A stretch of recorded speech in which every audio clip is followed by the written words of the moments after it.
Olá, eu sou o Blitai e hoje nós vamos conversar sobre ele, o terceiro Deus, o último livro da trilogia Tormenta, né, escrita por Leonel Caldela. Esse livro ele foi publicado originalmente lá no ano de 2008 e conta com poucas 664 páginas, pelo menos nessa versão que eu li. Galera, é um belo livro, um livro bem grande de fôlego, e hoje a gente vai comentar tudo aqui sobre ele. Vamos nessa. Olha, eu já falei por aqui, né? Tem outros vídeos, inclusive se você não assistiu ainda, eu vou deixar na descrição. Já temos, vou falar aqui sobre todos os livros que eu li de Tormenta. Esse ano foi realmente o ano que eu dediquei a isso, né? A ler todos eles. E agora eu quero fazer um vídeo sobre cada um aí, comentando com vocês, dando minha opinião sobre cada um deles, né? Inclusive, a grande parte dos outros que ainda vão aparecer no canal estão aqui. De fato, eu vou fazer o vídeo sobre todos os romances de Tormenta, que foram os que eu li esse ano, tá bom? Então, se você não é inscrito, já aproveita, se inscreve, já deixa o like, já comenta aí no canal. Se tiver a possibilidade, claro, clica no botão Seja Membro para fazer parte do clube de membros aqui do canal. Com apenas R$3 você ajuda muito a gente aqui do canal, tá bom? Agradeço muito a todos os membros que fazem parte aí do canal Oblitai 18. Maravilha? Se você sendo membro, você tem diversos benefícios, né? Acesso antecipado aos vídeos, emojis exclusivos, sorteio, vídeos exclusivos, entre várias outras coisas. Então, não perca tempo, clica aí no botão Seja Membro. R$3 é um café mais barato que um café da padaria. Vamos lá. O que a gente tem para dizer sobre o terceiro Deus que conclui essa trilogia épica, né, da trilogia Tormenta? Aqui nós temos o que era para ser, né, a grande conclusão. De fato, nós temos um combate extremamente épico aqui, grandioso. Temos passagens muito marcantes, temos personagens importantíssimos da lore. Eu acho que esse livro ele reúne e amplia tudo aquilo que os outros dois fez. Tendo uma visão geral da trilogia Tormenta, eu diria que foi uma trilogia escrita pra gente ter um conhecimento sobre o cenário de Tormenta 20. E isso ele faz com maestria. A gente, de fato, lendo todos os livros, né, e principalmente esse terceiro aqui, a gente vai conhecer diversos lugares importantes do cenário de Tormenta 20, né, vários reinos importantes e principalmente várias personalidades importantes aí, personalidades influentes. No vídeo passado eu não acabei falando, né, mas nesse livro aqui também aparece personagens extremamente relevantes para o cenário, como a própria Shivara Sharpblade, aí, a nossa rainha imperatriz. Ela inclusive é importantíssima, né, no livro passado, e ela volta a ser citada aqui.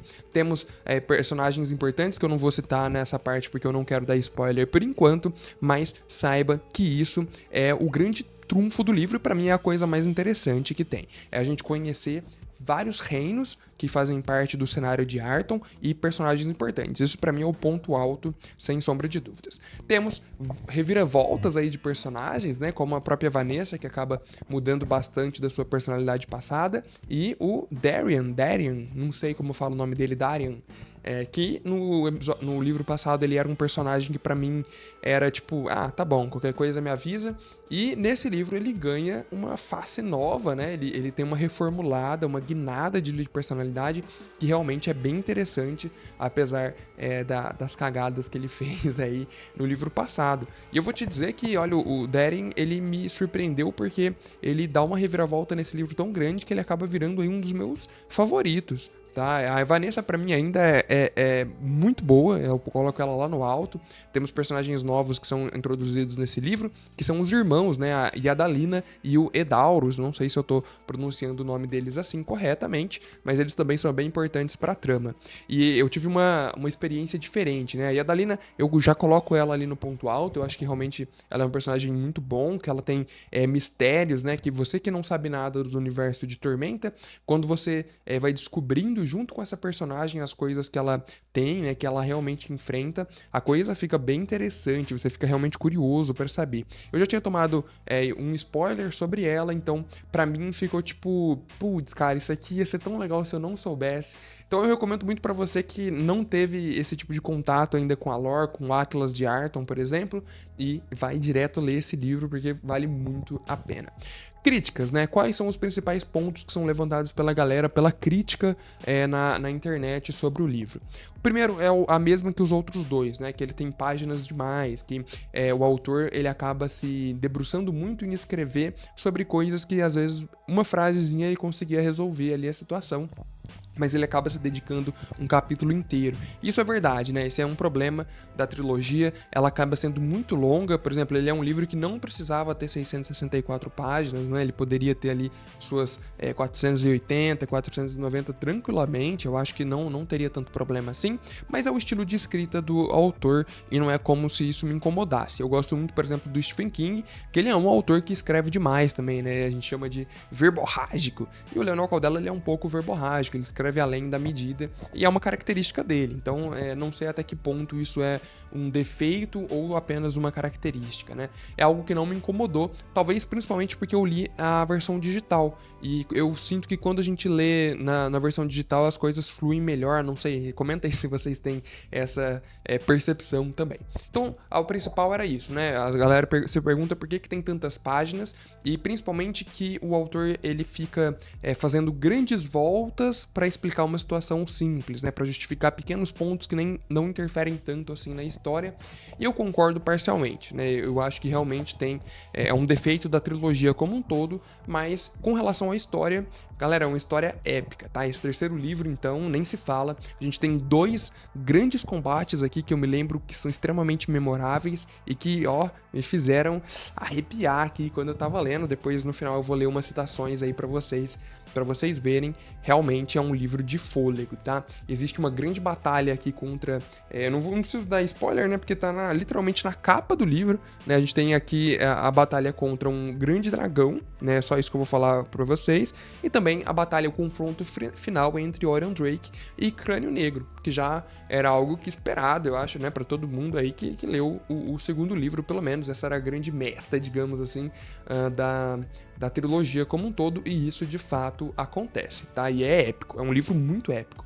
O que eu gosto muito aqui, antes da gente entrar na parte com spoilers, é que nós temos muito a participação de deuses, né? Esse livro aqui, com certeza, de longe, é onde a gente... E eu já li todos os outros romances aqui, esse daqui é o que mais aparece as divindades em quantidade, né? Nós temos muitas delas aparecendo, sendo citadas, o próprio Crânio Negro, né? Ele tem ali uma passagem com alguns deuses que são bem interessantes. A gente consegue, inclusive, ver os domínios extraplanares dos deuses, e isso é muito legal, né? Eu não estava esperando isso, sinceramente, e quando apareceu, foi muito interessante de ver. As características desses mundos, eu fiquei bem curioso, eu acho que eu vou fazer ainda um vídeo aqui no canal só sobre isso, mas essa é a parte sem spoiler aí pra gente conversar. Vamos entrar agora em spoiler, tá? Então estejam aí avisados sobre o livro pra gente conversar mais. Pra quem ainda quer saber sem spoilers, vale a pena? Vale muito, né? Esteja preparado para ler um livro grande, talvez você fazer ali uma meta de páginas ou algo do tipo ajude, mas se prepara para ler um livro grande, ainda assim ele tem um tom épico do começo ao fim. Eu dei 5 estrelas lá, porque eu acho que o terceiro livro de uma trilogia, ele conclui ela como um todo, né? Eu analiso a história como um todo e não um livro só em si, então com certeza é 5 estrelas favorito, um livrão épico por toda a construção que a gente acompanhou desde o começo, tá bom? Vamos lá agora falar um pouquinho com spoilers aí de O Terceiro Deus. Eu quero fazer uma análise rápida dos personagens, tá, pra vocês. Primeiro do Edauros e Adalina. No começo do livro, eu confesso que eu gostei do Edauros, né? Mas logo depois começou a ficar um pouco enfadonho pra mim, aquela questão dele, eu sou um dragão, eu não sei o que e tal. E rapidamente eu já perdi o gosto pelo personagem e isso me incomodou, tá? Inclusive, eu não sei como que o Orion Drake gostou tanto dele por tanto tempo, ainda mais o Orion, que é uma pessoa mais fechada, né? Uma pessoa mais, sei lá, centrada nos objetivos e seus princípios. Eu não sei como ele se apegou a esse personagem. Eu, particularmente, não gostei dele, né? Como eu falei, eu gostei nos primeiros capítulos do livro, e logo depois, pra mim, ele se tornou chato. Toda vez que ele aparecia, cara, eu não gostava. Aí a Dalina, por outro lado, no começo foi o contrário, né? No começo eu achei ela uma sonsa e depois eu fui me apegando a ela conforme a gente foi descobrindo mais sobre a vida dela e as coisas que se passaram.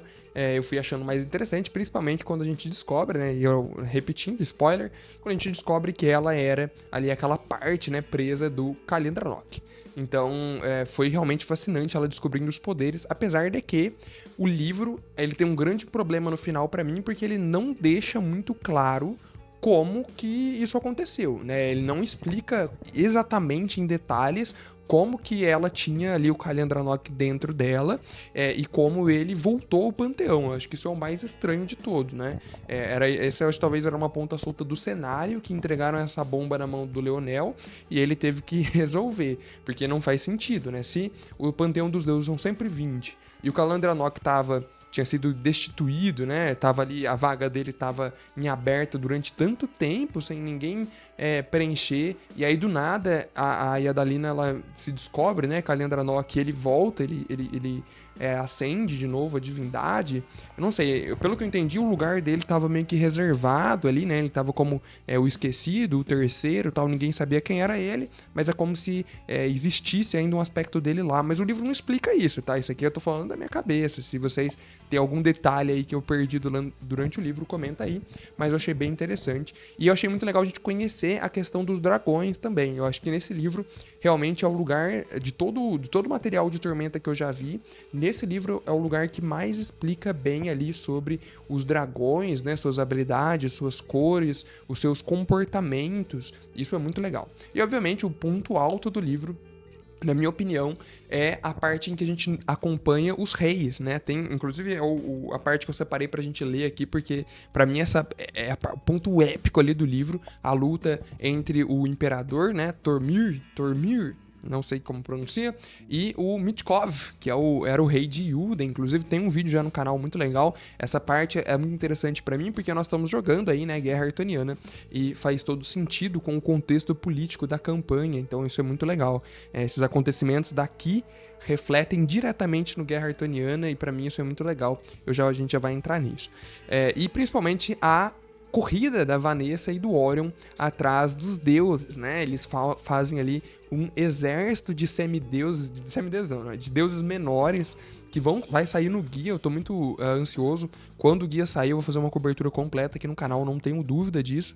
E eu tenho certeza que todos os deuses que apareceram aqui vão estar nesse guia aí de deuses menores. Eu tô bem ansioso pra ver como que vai ser isso, mas eu achei bem fascinante.